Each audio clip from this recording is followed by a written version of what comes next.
இல்லையா? அதுதான் தனியா நின்று வென்றுவானா, இது சாத்தியமா? அது இல்ல பேச்சு. இந்த அரசியல் தேவையா தேவையில்லையா? அதிகாலையில் எழுந்து குளிச்சுட்டு கச்சி வெட்டி கரை வெட்டியை கட்டிக்கிட்டு பல்ல விளக்கிட்டு தெருவில் தெருவா சுத்துறா மொத்த பேரும்னா இயக்கிறது நாங்க இல்லைன்னா அவன் படுத்துக்கிட்டு அங்க இருந்து காசு கொடுத்து படுத்துக்கிறான்.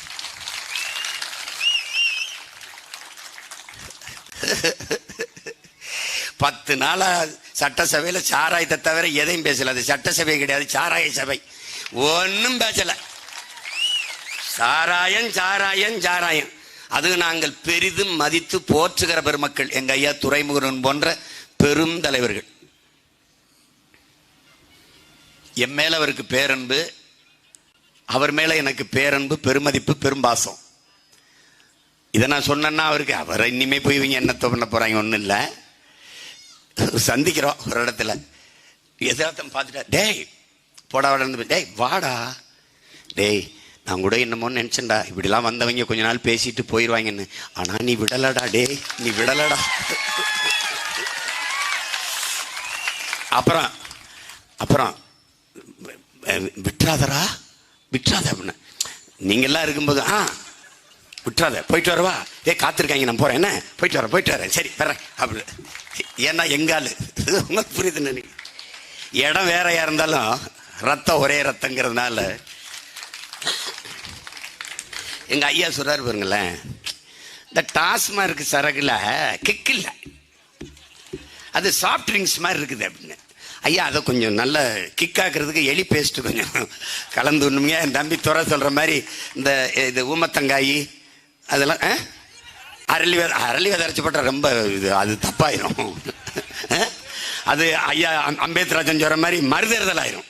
இடைத்தேர்தலாக இருக்காது, மறுதேர்தல் ஆயிரும், தப்பாயிரும், அது தப்பாயிரும். அது அவர் சொல்றாரு பாருங்க. அதனால அது அவன் இந்த சரக்கில் கிக்கலானால கள்ளச்சாராயத்துக்கு போறான். டாஸ்மார்க்க மூடுனா ஒரு கடையை முன்னா அடுத்த கடைக்கு போறானே, அந்த கடையும் சேர்த்து மூடணும் ஐயா. இந்த கடையை முன்னா அந்த கடைக்கு போறானா, அந்த கடையும் சேர்த்து மூடணும். யார் மூடுவா?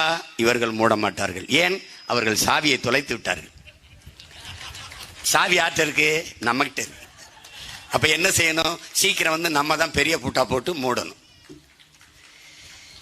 அதுல இங்க மதுவிலக்கு, சாராய ஒழிப்பு, கள்ளச்சாராய ஒழிப்பு பேசிக்கிட்டு இருக்கும்போது உடுமலைப்பேட்டையில 6 பேர் விஷச்சாராயம் குடிச்சு ஆஸ்பத்திரியில் கிடக்குறான். இது விவாதத்துக்கு வருது. விவாதத்தில் என்ன? சரக்குல பிரச்சனை இல்லைங்க, மிக்ஸ் பண்ண வாட்டர்ல தான் பிரச்சனை இருக்கு. அப்படி எனக்கு இதுக்காக தான் நான் செய்தியெல்லாம் பார்க்கறது இல்லை, தலையை பிச்சுட்டு ஓட வேண்டியது வரும்ட்டு. அப்படி இருந்து சில செய்தியெல்லாம் நமக்கு கடத்தி விட்டுறாங்க. பார்த்தா என்னடா தண்ணியில பிரச்சனையா, அதுக்கு யார் பொறுப்பு? அதுக்கு நீங்க தான் பொறுப்பு. சைதாப்பேட்டையில் ஒரு தம்பி வந்து 11 வயசு தம்பி இறந்து போறான். குடிநீர்ல கழிவு நீர் கலந்துருச்சுங்க. இதாங்க திராவிட மாடல், திராவிட ஆட்சியின் சாதனை. அதுல என்ன பிரச்சனைன்னு பார்த்தா, அந்த தெருவில் இருக்கிற மக்கள் பெற்றோர்கள் சொல்றார்கள், குடிநீரில் இந்த கழிவு நீர் கலந்தது தான் என் பிள்ளைக்கு வந்து நீர் நஞ்சாகி அவனுக்கு உடல்நிலை சரியில்லாமல் போச்சு, ஆஸ்பத்திரி கொண்டு போயிருக்காங்க. இவர் வெளி மாநிலத்தவர் என்பதனால அங்கிருந்த அரசு ஊழியர்கள் 2000 ரூபா கொடுத்தா தான் அவனை சேர்த்துக்குருவோம் மருத்துவ சிகிச்சைக்குன்னு. இந்த பேரம் பேசுறதுலேயே அவன் இறந்துட்டான். இந்த கொடுமை நடந்திருக்கு. அதுல என்ன சொல்றாங்கன்னா, நாங்கள் கொடுத்த தண்ணியில் எந்த பிரச்சனையும் இல்லை, இவர்கள் தனியாற்ற வாங்கி குடுவையில் குடித்த தண்ணியில் தான் பிரச்சனைங்கிறாங்க. இப்ப தண்ணீரே விஷமாகி விட்டது என்பதை நீங்க புரிஞ்சுக்கணும். அது சாராயம், கள்ளச்சாராயம், குடிக்கிற நீர் எல்லாம் விஷமாயிடுச்சு. இதை மாற்றணும், இதை மாற்றணும். இப்ப எதுக்கு இதை சொல்றேன்னா, நம்ம எல்லாருமே மாற்றம் என்ற சொல்லை பேசுறோம். நான் பார்த்த வரைக்கும் எல்லா பெரியவர்கள் சொன்ன ஒரு மாற்றம் வரணும்பா, ஒரு மாற்றம் வரணும்பாங்கிறாங்க. அந்த மாற்றத்தை யார் கொண்டு வருவது? ஒரு கேள்வி, நீ ஏன் கூட்டணி வைக்க மாட்டேங்கிறாங்க. நாம என்ன கேட்கிறோம்? மாற்றம் எதில் இருந்து மாற்றம்? எந்த கட்சி ஆட்சியில் இருந்து மாற்றம்? எந்த கட்சியின் அரசியல் கோட்பாடுகளில் இருந்து மாற்றம்? இந்த கட்சியின் ஆட்சி முறையில் இருந்துதான் மாற்றம் தேவைப்படுகிறது. எனக்கு முன்பு, நமக்கு முன்பு பேசி வந்த எல்லோரும், என் முன்னவர்கள் எல்லோரும் இதையே தான் பேசினார்கள். இதை விடவும் சிறப்பாக பேசினார்கள். பேசிவிட்டு எந்த கட்சியிலிருந்து மாற்றம் தேவைப்படுகிறதோ அதை விட்டுவிட்டு அதே கட்சிகளிடத்திலே கூட்டணி வைத்து நோட்டு பேரும் சீட்டு பேரும் பேசி போனவுடன் மாற்றம் இல்லாது ஏமாற்றமாக மாறிவிட்டது. புரட்சியாளர் லெனின் சொல்றாருல, இறுதி இலக்கை மறந்து விட்டு தற்காலிக நலனுக்காக கோட்பாட்டை அடமான வைக்கிற இடத்தில்தான் சந்தர்ப்பவாதம் பிறக்குதுங்கிறான். அதுதான் சூழ்நிலைவாதம் சந்தர்ப்பவாதமா இருது. அதுதான் அண்ணன் என்ன சொல்றேன், தற்காலிக தோல்விக்காக நிரந்தர வெற்றியை நாங்கள் இழக்க தயாராக இல்லை. லெனின் வேற வடிவத்தில் சொல்றார், நான் வேற வடிவத்தில் சொல்றேன். இது தற்காலிக தோல்விதான். மாற்று சொல்றான்ல, இழப்பதற்கு ஒண்ணும் இல்லை உயிரை தவிர, ஆனால் அடைவதற்கு ஒரு பொன்னுலகம் இருக்குங்கிறான். தலைவர் சொல்றார்ல, பொறுமை என்கிற மரத்தின் வேர் எப்போதும் கசப்பாக இருக்கும், ஆனால் அதன் கனிகளோ மிகவும் தித்திப்பாக இருக்குங்கிறாரு. மாசித்துங்க என்ன சொல்றான், பொறுமையும் ஒருவித போர் தான்ங்கிறான். இப்ப நாம போர் செஞ்சுக்கிட்டு இருக்கோம், சும்மா ஒண்ணும் இல்ல தம்பி. 7 அடி நீளம் தாண்டுவதற்கு 70 அடி பின்னாடி போய் ஓடி வர வேண்டிய தேவை இருக்கிறது. நின்ற இடத்தில் நின்று தாண்டினால் 7 அடியை கடக்க முடியாது. 70 அடி பின்னோக்கி போவது என்பது பின்னடைவதல்ல, முன்னோக்கி பாய்வதற்கான ஆயத்தம் என்பதை, தயாரிப்பு என்பதை அறிவார்ந்த தம்பி தங்கைகள் புரிந்து கொள்ளணும். அதான் முதன்மையானது. அதான் திரும்ப திரும்ப சொல்றோம், நம்ம மாற்றம் என்பது எதிலிருந்து மாற்றம், எப்படிப்பட்ட மாற்றம். மாற்றம் என்பது ஒரு சொல் அல்ல, அது செயல். மாற்றம் மாற்றம் சொல்லிக் கொண்டிருந்தால் மாறிடுமா? மாறாது, மாறாது. நாம தான் மாத்தணும். தனி உடைமை கொடுமைகள் தீர புரட்சி செய்யடா, தானா எல்லாம் மாறும் என்பது பழைய பொய்யடா தம்பி, பழைய பொய்யடா. அப்ப என்ன மாத்தணும்டா, நாம் தான்டா மாத்தணும். அதுக்கு என்ன பண்ணணும், நீ அவரை மாத்துற, நீ மாறு, நீ மாறுடா. சமூகத்தை எப்படி பார்க்க நினைக்கிறாயோ அப்படிப்பட்ட மாற்றத்தை நீ உன்னிலிருந்து தொடங்கு. நான் என்னிலிருந்து, நீ உன்னிலிருந்து, அவர் அவரிலிருந்து, அவர் அவரிலிருந்து, நம்மிலிருந்து மாற்றம், மகத்தான மாற்றம். எல்லாம் மாறிடும், எல்லாம் மாறிடும். நீ சரியா இரு, அவர் சரியா இருக்கார் சரியா இல்ல, அதை பத்தி ஒன்னும் கவலைப்படாத. ஊழல் லஞ்சம் பிடிக்கலையா, நீ ஊழல் லஞ்சத்துக்கு எதிராயிரு, அவ்வளவுதானே, அவ்வளவுதானே. சாதி இழிவு தீண்டாமை கேவலமா இருக்கா, அதற்கு எதிராரு, அவ்வளவுதான் தம்பி. சீருடை அணிந்து வரணுங்கிறது பள்ளிக்கூடத்தில் இருக்கிற விதி. 1000 பேர் படிக்கிற அந்த பள்ளிக்கூடத்திலே இறை வணக்க தப்பா இங்க நிற்கும் போது எல்லா மாணவர்களும் வரிசையில் நிற்பாங்க, பாடுவாங்க.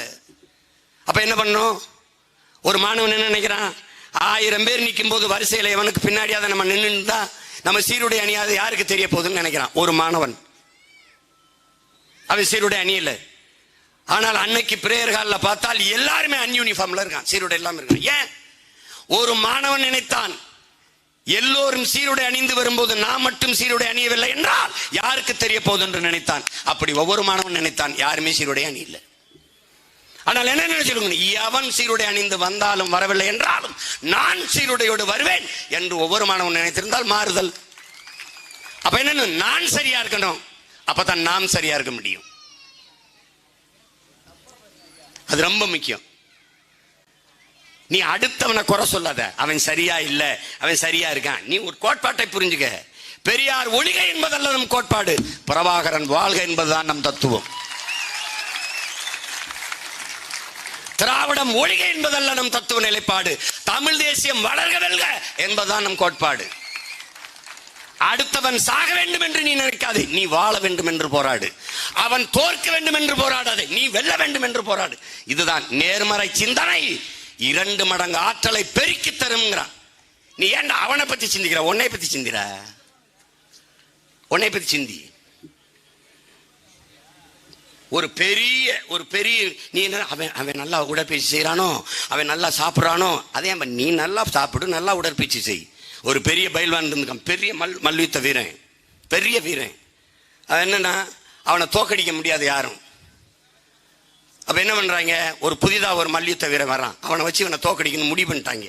அப்ப என்ன பண்றான், அவர் காலையில ஓடிட்டு இருக்காரு, ஒருத்தன் குறுக்க கடந்து போறான், வணக்கம் ஐயா, நீங்க சண்டை போடுறதெல்லாம் நான் பார்த்திருக்கேன், அருமையா போடுவீங்க, ஆனா நீங்க முன்னாடி எல்லாம் ஓடுறத பார்த்திருக்கேன், அந்த வேகம் இப்ப இல்லையே, குறைஞ்சிருச்சே அப்படின்ட்டு போயிடுறான். திருப்பி ஒரு இடத்துக்கு போறாரு, அவர் கை கொடுக்குறான், ஒரு பையன் வந்து, முன்னாடிலாம் கை கொடுக்கும்போது உங்க கை அவ்வளவு கனமா அவ்வளவு வலுவா இருக்கும், இப்ப அப்படி இல்லையே அப்படிங்கிறான்.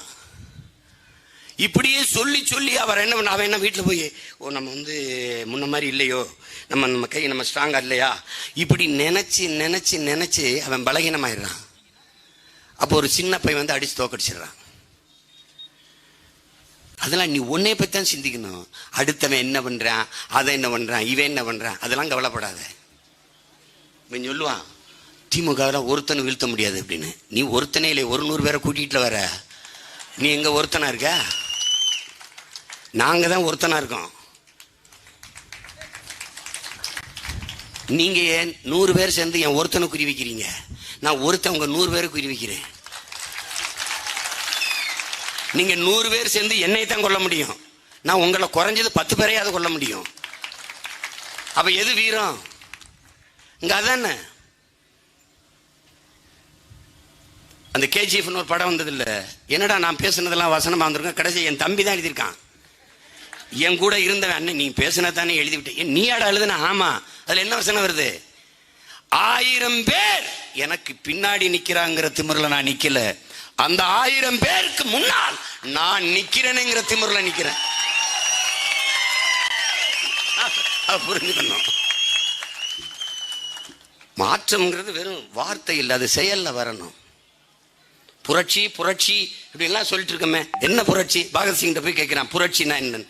வெளிப்படையாகவே அநீதிகளால் கட்டமைக்கப்பட்ட சமூகத்தை தகர்த்து முற்றுமுழுதாக புதிய ஒரு சமூகம் படைப்பதுதான் புரட்சிங்கிறான்.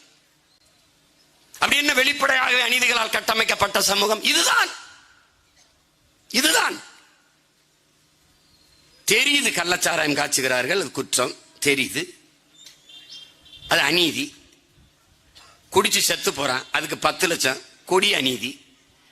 ஒரு தொழில் செய்ய போன பட்டாத்து தொழிற்சாலையில் விபத்து, பெரிய இடர், அது விபத்து, ஆக்சிடென்ட், அவனுக்கு 3 லட்சம், அவனுக்கு 10 லட்சம்.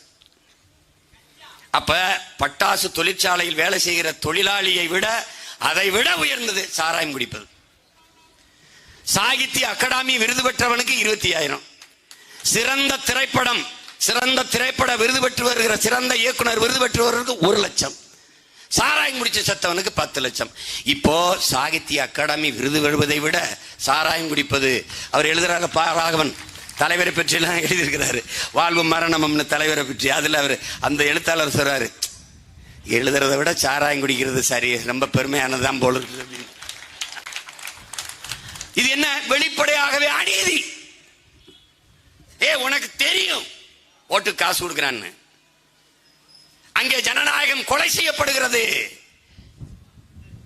பணநாயகம் தலைவிரித்தாடுகிறது. அது அவரு பிரச்சனையா இருக்குது அவருக்கு. அதனாலதான் அவன் இந்த கள்ளச்சாராயத்துக்கு போறான். அதான் சொல்றான், டாஸ்மார்க்கு போனா பாட்டிலுக்கு 10 ரூபா, கள்ளச்சாராயம் குடிச்சா பாடிக்கு 10 லட்சம். அப்ப எது மேன்மையானதுங்கிறத நீ தான் முடிவு பண்ணிக்கணும். என்னை ரொம்ப கஷ்டப்படுத்தினாங்க, தேர்தல் செலவு காசு இல்லை, என்ன கஷ்டம், தோராயமாயின்னு பாக்கியம்லாம் கள்ளக்குறிச்சிக்கு வாட்டுறா, 4 பாக்கெட்டை வாங்கடா, அடிச்சுட்டு அண்ணன் படுக்கிறேன், 10 லட்சத்தை வாங்கி செலவு பண்ணி போங்கடா, சிரிக்கிறாங்க. அண்ணன் நிலைமை அப்படி இருக்கு. செய்தி பார்த்தீங்கள, அப்பா அம்மா உடம்பு முடியாம இருக்கும்போது கள்ளச்சாராயத்தை வாங்கி ஊற்றிருக்கேன், ஒருத்தன் 10 லட்சம் கிடைக்கும்ட்டு. எப்படி எதை நோக்கி இந்த நாடு நகருது பாரு. உனக்கு தெரியுது வெளிப்படையாகவே அநீதின்னு. நீ எந்த வேலைக்கு போவாய்? உதவி ஆய்வாளரா, எஸ்ஐ, சப் இன்ஸ்பெக்டரா? நீ சப் இன்ஸ்பெக்டரா? பணம் கட்டணும், 20 லட்சம் 30 லட்சம். ஓட்டுநரா, பேருந்து ஓட்டுநரா 20 லட்சம். நடத்துனரா 10 லட்சம். பணி இடமாற்றமா 10 லட்சம். பணி நியமனமா 10 லட்சம். எல்லாத்துக்கும் காசு. தெரியுது வெளிப்படையாகவே அநீதி, ஆனால் தடுக்க முடியல. எல்லாத்துக்கும் கமிஷன் தெரியுது, இந்த பேர் சொல்றாருல, பாட்டிலுக்கு மேல பாட்டில் ஒரு விலை இருக்குங்க, அதுக்கு மேல 10 ரூபா அநீதி தெரியுது, தடுக்க முடியல. இதுக்கு பேர் என்ன? வெளிப்படையாகவே அநீதிகளால் கட்டமைக்கப்பட்ட சமூகம். சமூகம். எல்லா மந்திரிகளும் வசூலிச்சு கப்பம் கட்டணும், அவர்களுக்கு கமிஷன், எல்லாம் இது தெரியுது, எல்லாருக்கும் தெரியுது. ஊழல் லஞ்சம் தேசிய மயமாக்கப்பட்ட தேசத்தின் மக்கள் நாம், அது தெரியுது, உங்களுக்கு தெரியுது. எல்லாமே தப்பா இருக்கு, உனக்கு தெரியுது. சாலைக்கு வரி இருக்கா? இருக்கு. ஆனா சாலை இருக்கா? இல்ல. சாலை எப்படி இருக்கு? சவக்குழியா இருக்கு. நீ நல்லா பார்த்துக்க, நீ மோட்டர் பைக் வச்சிருக்க, ரோடு டாக்ஸி கட்டியிருக்க, ஆட்டோ வச்சிருக்க, ரோடு டாக்ஸி சாலை வரி கட்டியிருக்க, அண்ணன் ஒரு கார் வச்சிருக்கேன் ஃபார்ச்சுனர், 3 லட்சம் ரூபா சாலை வரி கட்டியிருக்கேன். எல்லாருமே சாலை வரி கட்டி தான் ஆட்டோ, பைக்கு, காரு எல்லாம் வாங்குறீங்க. சாலை வரி கட்டி விட்ட பிறகு எதுக்குடா சாலையில் 50 கிலோமீட்டருக்கு 50 ரூபா கப்பம் கட்ட வேண்டியது நிலைமை வருது? நான் தான் ஏற்கனவே வரி கட்டிட்டேனே. நீ தான் ரோடு டாக்ஸி எடுத்தியே, எந்த ரோட்ல ஓட்ட எடுத்த? நான் கூட கேட்டேன், ஐயா நீங்க நான் 3 லட்சம் ரூபா கட்டிருக்கேன், எந்த ரோட்ல ஓட்ட வாங்கின? அந்த ரோட்டை காட்ட, அதுல மட்டும் ஓட்டிடுறேன். எப்படி? சாலைக்கு பேர் என்ன சொல்லு? தேசிய நெடுஞ்சாலை. போட்டது யாரு காசு? உன் காசு, என் காசு. குறுக்க கட்டையை போட்டு காசு வசூலிக்கிறவன் யாரு? முதலாளி. வெளிப்படையாகவே அநீதி. ரோட்டை கூறு போட்டு வித்தா, இப்ப நாட்டை கூறு போட்டு வித்துக்கிட்டு இருக்க. கேரளாவில் ஏர்போர்ட் என்ன பண்ண? அதானிக்கு கொடுத்துட்ட. அவன் 550 ரூபா இருந்த கட்டணத்தை 750 ரூபாய் ஏற்றிட்டான். இப்போ அது எங்கே போகும்? டிக்கெட்ல ஏறும். எப்படி ஏறும்? லேண்டிங் டேக்ஃப், இறக்கி ஃப்ளைட்டை நிறுத்தி ஏற்றுறதுக்கு அரை மணி நேரத்துக்கு 1 மணி நேரத்துக்கு இவ்வளோ வாடகைன்னு தனியார் முதலாளி வசூலிப்பான். அங்கே நிறுத்துற காசை டிக்கெட்ல ஏற்றுவான். யார் பாதிக்கப்படுவா? நீனும் நானும். என்னது? வெளிப்படையாகவே அநீதி. வெளிப்படையாகவே அநீதி. இங்க கரும்பு வெள்ளம் இருக்கா? இருக்கு. இங்க அரிசி இருக்கா? இருக்கு. இங்க பருப்பு இருக்கா? இருக்கு. இங்க எல்லாம் இருக்குல்ல. ஆனா பொங்கலுக்கு குஜராத்ல போய் வெள்ளம் அரிசி பாக்கெட் பாக்கெட்டா வாங்கிட்டு வர, அந்த பொட்டலம் பூரா இந்தியில எழுதி இருக்கு. வரும்போதே வெள்ளத்துல அது உருகி இப்படி வெள்ளம் வந்து இப்படி கசி இப்படி எழிஞ்சுக்கிட்டு இருக்கு. அதுக்குள்ள பூச்சி வண்டெல்லாம் இருக்கு. கேட்டா அறிவார்ந்த பெருமக்கள், எப்படி பார்த்தாலும் பொங்க வைக்கும் போது வெள்ளத்தை உருக்கித்தானே ஊத்துவிய, நாங்க ஏற்கனவே உருக்கி கொடுத்துறோம். ஏய், இந்த மாதிரி தலைவர்கள் கிடைக்க நீ பல ஆயிரம் ஆண்டுகள் தவம் இருந்திருக்கணுமாடா. நீ வீரமாமுனி, இந்த விஸ்வாமுத்திர மாதிரி நீ தவம் இருந்திருக்கணும். நீ நல்லா சிக்கிக்கிட்ட ராஜா, தப்பிக்கவே முடியாது. ஒரே ஒரு வாய்ப்பு, கடைசி வாய்ப்பு, இந்த ஒரு கதவு தான் திறந்திருக்கு. இதுக்குள்ள தான் நீ தப்பிச்சு வரணும். இதுக்கு ஒரு ஓட்டை போட்டு விட்டுரு, மீதியை நான் பார்த்துக்கிறேன். நீ அதுக்கு போட்டு விட்டு பார்த்துக்கிறேன். எல்லாமே உனக்கு கண்ணுக்கு முன்னாடி தெரியும்பா. வெளிப்படையாகவே அநீதி. அதுதான் சொல்றான் ஜான் பெர்கின், உன் கண் முன்னே உன் நிலத்தின் வளங்கள் களவு போவதை பார்த்து கொண்டிருக்க நீ சபிக்கப்பட்டு விட்டாய். உனக்கு தெரியும் மலையை வெட்டி கொண்டு வரானே, நீ என்னத்தை கிழிச்சிட்ட? ஆத்து மணலை அள்ளிக்கிட்டு போனான். உனக்கு நீ படிச்சிருக்கியா? அரை எங்கலம் மணல் உருவாக 100 ஆண்டு ஆகுங்கிறான். நீ 30 அடி ஆழத்துக்கு அள்ளிட்டு போயிட்டான். நீ என்ன செய்ய போற? என்ன செய்ய போற? ஒரு லாரியில் மணலை ஏற்றி கொண்டு போகும்போது 2000 லிட்டர் தண்ணி போகுதுங்கிறான். ஈரத்தோட அள்ளி போட்டுறானா? 2000 லிட்டர் தண்ணியோடு அந்த லாரி மண்ணை கொண்டு போகுது. அந்த மண்ணு போகும்போது என் உடன் பிறந்தவர்களே, சொட்டு சொட்டுன்னு தண்ணியை சிந்திக்கிட்டே போகும் லாரி. நீ வேணா பாரு, அந்த லாரி தண்ணியை சிந்தல, அது நம் தாய் நிலத்தின் கண்ணீர். என்னரும் பிள்ளைகளே, என்னை எப்படி கொண்டு போறானே வேடிக்கை பார்த்துட்டு வீதியில நிக்கிறியே, நாளைக்கு குடிக்க குளிக்க தண்ணிக்கு வேளாண்மைக்கு என்ன செய்வாய் என்று உன் இயற்கை அன்னை பூமி தாய் கண்ணீர் வடித்து கொண்டு போறாள். நீ கவலைப்படாம இருக்க. உனக்கு அந்த தண்ணி போனா என்ன? டாஸ்மார்க் தண்ணி வத்தாம இருக்கு. உனக்கு என்ன பிரச்சனை? இதைத்தான் வெளிப்படையாகவே அநீதிகளால் கட்டமைக்கப்பட்ட சமூகம்ங்கிறான். சுமார் is the beautiful, சிறியதே Azhagan E.F. சுமாசர் ஒரு புத்தகம் எழுதியிருக்கிறார், வாங்கி படி. என் தம்பி ஜெகதீஷ் வச்சிருந்தா, அதை வாங்கி நான் படித்தேன். நீ படிக்க சின்ன புத்தகம் தான், முழுக்கெல்லாம் படிக்க போகாதரா. ஒரு முதல் 10 பக்கத்துல அவன் என்ன சொல்ல வந்தான்னு தெரிஞ்சிட முடியாது. உன்னால் உருவாக்க முடியாத ஒன்றை உனக்கு அளிக்கிற உரிமை யார் கொடுத்ததுன்னு கேட்கிறான். எதை சொல்றான்? இந்த மழையும் தான் சொல்றான். உன்னால உருவாக்க முடியுமா? நீ மரத்தை வெட்டிட்ட, நான் நட்டு வச்சிருவேன். நீ தண்ணியை உறிஞ்சிட்ட, தொலைச்சி வெள்ள போடான்ட்டு நீரை தேக்கி வச்சுட்டு செத்து போவேன், என் பிள்ளையை பயன்படுத்திக்கிறாங்க. ஆனால் மலையை மணலை யார் உருவாக்குவார்? உன்னால் உருவாக்க முடியாத ஒன்றை உனக்கு அளிக்கிற உரிமை யார் கொடுத்தது? வளங்களை சுரண்டி கொழுப்பதை வளர்ச்சி என்று உனக்கு கற்பித்தவன் எவன்? அதான் அவன் கேட்கிறது. மலையை வெட்டிட்ட, மணலாக்கிட்ட, ரோட போட்டுட்ட, மாளிகை கட்டிட்ட. ரோட போட்டு என்ன பண்ணுவ? விலை உயர்ந்த காரை வாங்குவ. என்ன பண்ணுவ? வேகமா போவ. எங்க வீட்டுக்கா சுடுகாட்டுக்கா? கார் இருக்கும், வீடு இருக்கும், நீரும் சோறு இருக்குமா? பங்களாவில் படுத்தா பசிக்காதா ராஜா? என்னை கேட்பானே, என்ன செய்யுமா படித்தவங்க எல்லாம் விவசாயம் பார்க்க சொல்றேன் அப்படின்னு. பசிச்சவன்லாம் பட்டினியா கிட. பசித்தவனுக்கு படித்தவனுக்கு பசிக்குமா? பசிக்காது. அவரு எம்ஏ, எம்ஃபில், எம்எஸ்சி, எம்எட் எல்லாம் படிச்சிருக்காருங்கன்னா அவருக்கு பசிக்காது. போங்க அப்படி சொல்லுங்களேன். தம்பி, நீ சந்திர மண்டலத்துக்கு சந்திராயன் அனுப்புற சயின்டிஸ்டா இருக்காலும் சாப்பாடு எங்க ஆத்தாப்பழம் தான் உனக்கு அனுப்புன ராஜா. விண்வெளிக்கு விண்கலத்தை அனுப்பினாலும் உனக்கு விவசாயி தான் சோறு அனுப்பணும். அதை நினைவில் வச்சுட்டு பேசணும். நீ சாப்ட்வேர் இண்டஸ்ட்ரியின் பிதாமகன் தானே பில்கேட்ஸ். 2,50,000 ஏக்கர்ல அமெரிக்காவில் விவசாயம் பார்க்குறாருன்னா உன்னால் நம்ப முடியுது? ஏன் பார்க்குறான்? அண்ணன் சொல்லுவேன்ல, சாஃப்ட்வேர்ல வேலை பார்த்தாலும் சாப்பிட்டு போய் தான் வேலை பார்க்கணும். அவனுக்கு தெரியுது எது ஃபியூச்சர்னு. எது ஃபியூச்சர்? சாப்ட்வேர்ல இண்டஸ்ட்ரியில் பிதாமகன் 2,50,000 ஏக்கர்ல விவசாயம் பார்க்கிறான். நான் விவசாயம்னா சிரிக்கிறேன். ஒரு 5 வருஷம் இந்த அண்ணன் ஆட்சியை கொடுத்து பாரு. பசிங்கிற வார்த்தை இருந்ததுன்னா என்னை விரட்டி அடிடா விரட்டி பார்க்கிறேன். மாற்றம்ங்கிறது என்ன? அதுதான் மாற்றம். நீ சாராய பொருளாதாரத்தில் இருக்கிற, அதை துண்டிக்கிறேன்.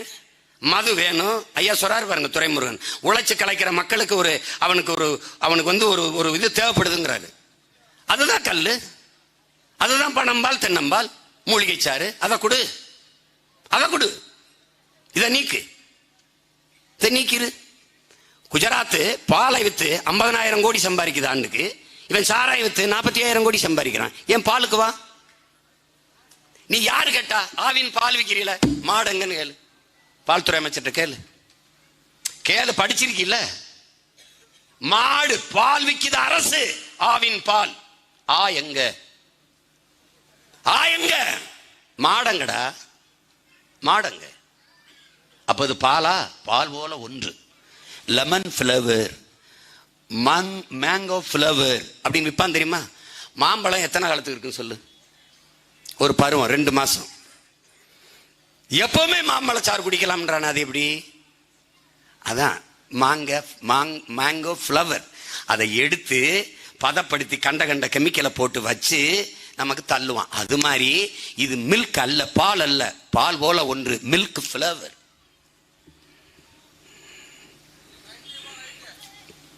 இதை நல்லா புரிஞ்சு வச்சுக்கிட்டு வேலை செய்யணும். உனக்கு மாடு வளர்க்க சொல்றேன் அண்ணே, அதெல்லாம் அசிங்கமா இருக்கு, நீ வளர்க்காத போ.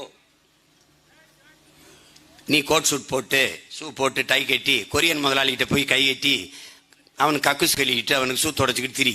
எனக்கு அதை பற்றி கவலை கிடையாது. நான் அண்ணன் முதலமைச்சர் அவனை எங்கங்க அவரு அந்த பண்ணையில், மாட்டு பண்ணையில் உட்காந்து பேசிட்டு இருக்கிறாருங்க. நடக்குதா இல்லையான்னு பாரு. நீ மாற்றம்ங்கிறது என்ன? நீ சந்தை பொருளாதாரத்தில் நிற்கிறாய். உன் நாடு வெரி பிக் மார்க்கெட். இது ஒரு சந்தை. உள்நாட்டு வெளிநாட்டு பிற முதலாளிகள் உற்பத்தி செய்கிற பொருளை வாங்கி விற்கிற சந்தை. நீனும் நானும் அதை வாங்கி நுகருகிற மந்தைகள். சந்தை பொருளாதாரத்தை ஏற்றுக்கொண்ட ஒரு நாட்டில் மக்களும் ஒரு பண்டம் தான். முன்பெல்லாம் மருத்துவமனைக்கு போனீங்கன்னா உன்னை ஒரு உயிராக பார்ப்பான். இன்னைக்கு அப்படி இல்லை. நீ ஒரு காரை கொண்டு விட்டுட்டீன்னா வண்டியை எடுக்கும் போதுதான் காசு கேட்பான். நீ ஒரு மோட்டர் பைக்கு பழுதாகி கொண்டு மெக்கானிக் செட்டில் விட்டினா அந்த மோட்டர் பைக்கை திருப்பி எடுக்கும் போதுதான் பில்லு கொடுத்து காசு கட்டி எடுத்துட்டு போங்கம்பா. ஆனால் நீ மானுடன், நீ உன்னதமான உயிர் கொண்டவன். நீ மருத்துவமனைக்கு உடம்பு முடியல போனீங்கன்னா பணத்தை கட்டு அட்மிட் பண்றம்பா. அப்போ இந்த காருக்கு, இந்த மோட்டர் பைக்கு, இந்த ஆட்டோவுக்கு இருக்கிற மதிப்பு கூட உனக்கு இல்லை. ஏன்? நீ கேவலமான பண்டம், அதை விட கேவலமானவை நீ. புரியுதா? இப்போ புரியுதா உனக்கு? நீ மருத்துவமனைக்கு மட்டும் போ. யங்ஸ்டராக இருக்கணும், ஹார்ட் ஃபங்க்ஷன் நல்லா இருக்கு, வித்த இது ஏற்கனவே பதிவு பண்ணியிருக்கான் பெரும் முதலாளி 2 கோடி. கிட்னி நல்லா ஃபங்க்ஷன் ஆகுது, சிறுநீரகம் 2ல் இப்போ ஒரு 2ஐயும் தூக்கலாம், இல்லை 2ல் 1 போட்டால் கூட 1 கோடி. கண் பார்வை நல்லா இருக்குது. இது 2 பேர் கண்ணுக்கு பதிவு பண்ணி வச்சுருக்கான். ஓகே, இப்போ இவனை என்ன பண்ணுறது? பிரெயின் டெட், மூளை செத்துருச்சும்பா. இதுக்கு முன்னாடி ஒரு 25 வருஷத்துக்கு முன்னாலே நீ பிரெயின் டெட்டுங்கிற ஒன்று கேள்விப்பட்டிருக்கியா? அந்த செய்தியை கேள்விப்பட்டிருக்கியா? கேள்விப்பட்டிருக்கிய? ஏன்னா நீனும் ஒரு பண்டம். உன்னை பார்க்கும்போது ஒரு உயிராக பார்க்கறது இல்லை. 2 கண்ணு 2 கோடி, 2 சிறுநீரகம் அது ஒன்று 2 கோடி, ஹார்ட் அது ஒரு 4 crores. அப்போ நீ என்ன? நீ ஒரு பண்டம். காரணம் என்ன? நீ ஏற்றுக்கொண்டிருக்கிற எக்கனாமிக் பாலிசி, பொருளாதார கொள்கை. வேர்ல்டு ட்ரேடு ஆர்கனைசேஷனில் கையெழுத்து போட்டான் நம்மால், உலக வர்த்தக அமைப்பில். அவனுக்கு என்ன தெரியுமா? அவன் பாலிசி என்ன தெரியுமா? அவன் கொள்கை, உனக்கு கல்வி சேவை, மருத்துவம் சேவை, குடிநீர் விநியோகம் சேவை, மின் உற்பத்தி விநியோகம் சேவை, சாலை போடுதல் பராமரித்தல் சேவை. ஆனால் அவர்களுக்கு அது தொழில். அவன் என்ன சொல்றான்? தொழில் செய்வது அரசின் வேலை அல்ல. நீ தனியார் முதலாளிகளுக்கு ஒப்பந்தம் கொடுத்து விட்டு கையெழுத்து போட்டு விட்டு கமிஷன் வாங்கிட்டு பேசாம இரு. இதான் அவன் கோட்பாடு. அதைத்தான் நாட்டின் பிரதமர்லேருந்து முதலமைச்சர் வரை எல்லாரும் செய்து கொண்டிருக்கிறார்கள். நீ ஜான் பெர்கின் எழுதின அமெரிக்க பொருளாதார அடியாளின் வாக்குமூலத்தை படி. பல தடவை சொல்லிட்டேன், படி. படிச்சா நான் அங்க இருப்பேன், நீங்க பேசுவ. அவன் என்ன சொல்றான்? உங்கள் நாட்டின் தலைவர்களுக்கு நாங்கள் கடன் கொடுப்போம், கையெழுத்து வாங்குவோம், தொழில், பொருளாதாரம், பாதுகாப்பு இவற்றில் எங்களுக்கு வேலை செய்கிற ஆட்களாக அவர்களை மாற்றுவோம். அவ்வப்போது உங்கள் நாட்டிலே வானூர்தி அமைத்தல், துறைமுகம் கட்டுதல், சாலை போடுதல், ஏர்போர்ட், இது மாதிரி வேலைகளை செய்து கொண்டு தங்கள் இருப்பை தக்க வைத்துக் கொள்வார்கள். அதனாலதான் அந்த 8 வழிச்சாலை வருது, இந்த ஏர்போர்ட் வருது, அந்த போர்ட் அந்த காட்டுப்பள்ளியில் வருது. இதெல்லாம் எதற்கு? இதுக்குத்தான் நமக்கு சேவை செய்யறாங்களாம். இது நல்லா கொஞ்சிக்கணும். இந்த சாலையெல்லாம்